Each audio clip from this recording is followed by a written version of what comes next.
జగన్మోహన్ రెడ్డి గారి తాలూకా అభిప్రాయం బట్టి ఆయన పరిపాలించకపోయారండి. ప్రజలకు కావాల్సిన పరిపాలన అందించలేదండి. ఇది ఓటు బ్యాంక్ రాజకీయమే అతను డెవలప్ చేశారండి. చేయలేదంటే అభివృద్ధి చేసే ఉద్దేశం ఏమి ఉండదండి. ఒకళ్ళు అభివృద్ధి చేయాలని అనుకుంటుంటే ఇంత మెజారిటీ వచ్చిన తర్వాత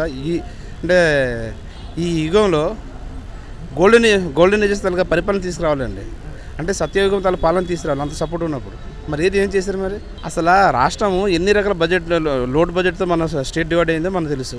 అలాంటప్పుడు స్టేట్ని ఎకనామిక్ రిఫార్మ్ చేయడానికి ట్రై చేయాలి తప్ప ప్రజాధనాన్ని బయటికి ఇచ్చినట్లయితే మీ చెవు ముక్కు కోసి మీ కూర వండిస్తే బాగుంది అంటారు. తర్వాత ముక్కు ఉండి చెవు ఉండదు కదా. అసలు ఆ విషయం కోసం ప్రభుత్వం గమనించాలి. ప్రభుత్వాలతో పాటు ప్రజానికం కూడా గుర్తించాలి, ఓటర్స్ని గుర్తించాలన్న విషయాన్ని. మేబీ వ్యాపార రంగంలో అనుభవం ఉండొచ్చు, పరిపాలన రంగంలో అతనికి అనుభవం లేకపోయి ఉండొచ్చు కదా. వస్తే సార్, ఎందుకంటే ప్రజలకి ఈజీ అమౌంట్ వస్తుంది కదా. ఇంతకంటే ఘోరంగా ఉంటుంది. ఇప్పటికే 30 సంవత్సరాలు రాష్ట్రం వెనకబడిపోయింది కదా. మారాలండి. చంద్రబాబు నాయుడు గారు రావాలండి.